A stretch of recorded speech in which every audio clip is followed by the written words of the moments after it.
ಕಳ್ಳತನ ಮಾಡಿದ. ಇತ್ತೀಚೆಗಂತೂ ಖೋಟಾ ನೋಟಿನ ವ್ಯವಹಾರವೆಲ್ಲ ಅವನದೇ. ಖೋಟಾ ನೋಟಿನವನ ಹೆಂಡತಿ ಯಾವತ್ತೂ ವಿಧವೆ ಅಂತಾರಲ್ಲ ಹಾಗೆ. ನೀನು ಯಾವಾಗ ಆಗಲಿ ಅಂದರೆ ಆವಾಗ ಅವನನ್ನು ಸೆರೆ ಹಿಡಿಸಿ ಕೊಲ್ಲೋದಕ್ಕೆ ನಾನು ರೆಡಿ. ಆಯ್ತಲ್ಲಯ್ಯ, ನಿನ್ನ ಕತೆ ಏನು? ಪಿಶಾಚಿ 1 ಕಷ್ಟಕ್ಕಿಟ್ಟುಕೊಂಡಿದೆ. ಪಿಶಾಚಿ 2 ಅಂಥದ್ದೇನಯ್ಯ?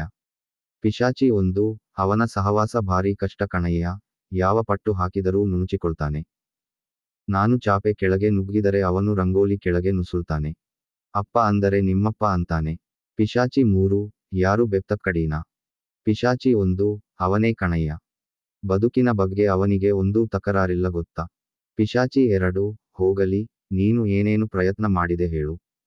ಪಿಶಾಚಿ 1 ಪಿಶಾಚಿ ಥರ ಬೈದಾಡಲಿ ಅಂತ ರೊಟ್ಟಿ ಕದ್ದೆ, ಸಿಟ್ಟಿಗೇಳಲಿಲ್ಲ. ತಂತ್ರಿಯಾಗಲಿ ಅಂತ, ಹಸಿದು ಕ್ರೂರಿಯಾಗಲಿ ಅಂತ, ಕೊಚ್ಚೆಯಲ್ಲಿ ಬಿದ್ದು ಉರುಳಾಡಲಿ ಅಂತ ಪಾನಕ ಮಾಡಿಕೊಟ್ಟೆ.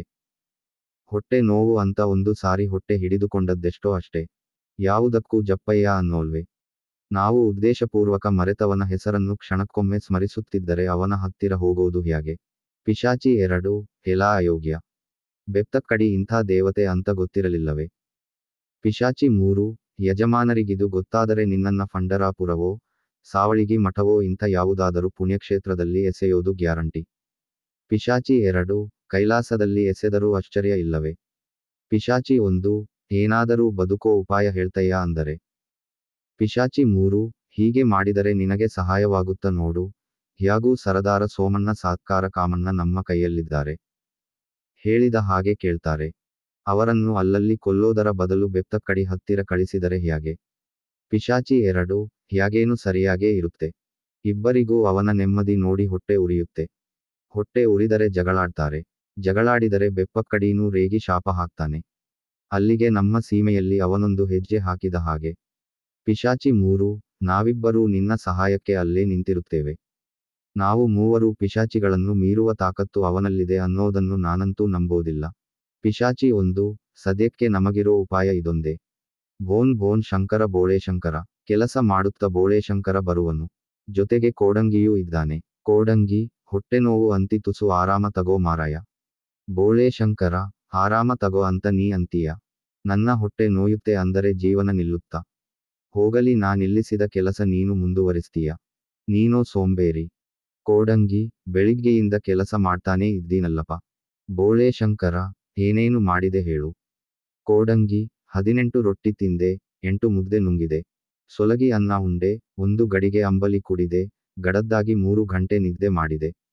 ಬೋಳೆ ಶಂಕರ ಭಾರೀ ಕೆಲಸ ಮಾಡಿದೆ ಬಿಡು. ನೀನು ಹೀಗೆ ಮಾಡ್ತಾ ಇರು, ನಿನಗೆ ತುಂಡು ರೊಟ್ಟಿ ಸಿಕ್ಕದ ಹಾಗೆ ಮಾಡ್ತೀನಿ.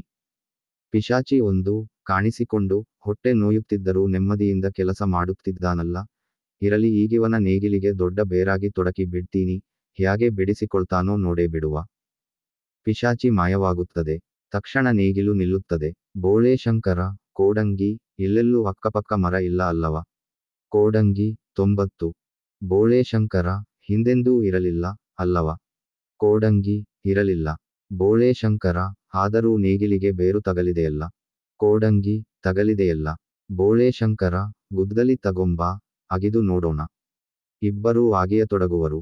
ಬೋಳೆ ಶಂಕರ ಐಸಾ, ಕೋಡಂಗಿ ರಾಜ ಐಸಾ ಇತ್ಯಾದಿ ಹೇಳುತ್ತಾ ಅಗಿಯತ್ತಿದ್ದಂತೆ ಕೋಡಂಗಿ ಚೀರಿ ದೂರ ಓಡುವನು. ಕೋಡಂಗಿ ಅಯ್ಯೋ ಹಾವು, ಹಾವು. ಬೋಳೆ ಶಂಕರ ಎತ್ತಿ ತೆಗೆಯುತ್ತಾ ಹಾವಲ್ಲವೋ, ಎಂಥದೋ ವಿಚಿತ್ರ ಪ್ರಾಣಿ, ಹಾಳಾದ್ದು ಒದ್ದಾಡ್ತಾ ಇದೆ. ಶಿವ ಶಿವ. ಪಿಶಾಚಿ 1 ಪ್ರತ್ಯಕ್ಷವಾಗಿ ಅಯ್ಯಯ್ಯೋ ಆ ಹೆಸರೆತ್ತಬೇಡಿ. ದಮ್ಮಯ್ಯ ನಿಮ್ಮ ಕೈ ಮುಗಿತೀನಿ. ಬೋಳೆ ಶಂಕರ ಯಾವ ಹೆಸರು? ಪಿಶಾಚಿ 1 ಆಗಲೇ ಹೇಳಿದಿರಲ್ಲ ಆ ಹೆಸರು. ಬೋಳೆ ಶಂಕರ ಕೋಡಂಗಿ ಹೆಸರು ಹೇಳಿದರೆ ಅಷ್ಟು ಹೆದರಿ ಕೊಡ್ತೀಯ? ಕೋಡಂಗಿ ಮತ್ತೆ ನಾ ಅಂದರೆ ಏನಂದುಕೊಂಡೆ? ನನ್ನ ಹೆಸರು ಹೇಳಿದರೆ ಸಾಕು ಹಾವು, ಮುಂಗಸಿ, ಇಲಿ, ಇರುವೆ, ಹೆಗ್ಗಣಗಳು ಗಡಗಡ ಅಂತ ನಡುಗುತ್ತವೆ. ಆದರೆ ಅವುಗಳನ್ನು ಕಂಡರೆ ನಾನು ಹೆದರ್ದೀನಿ. ಬೋಳೆ ಶಂಕರ ಪಿಶಾಚಿಗೆ ಈತನ್ನ ಕಂಡರೆ ನೀನ್ಯಾಕೆ ಹೆದರಬೇಕು?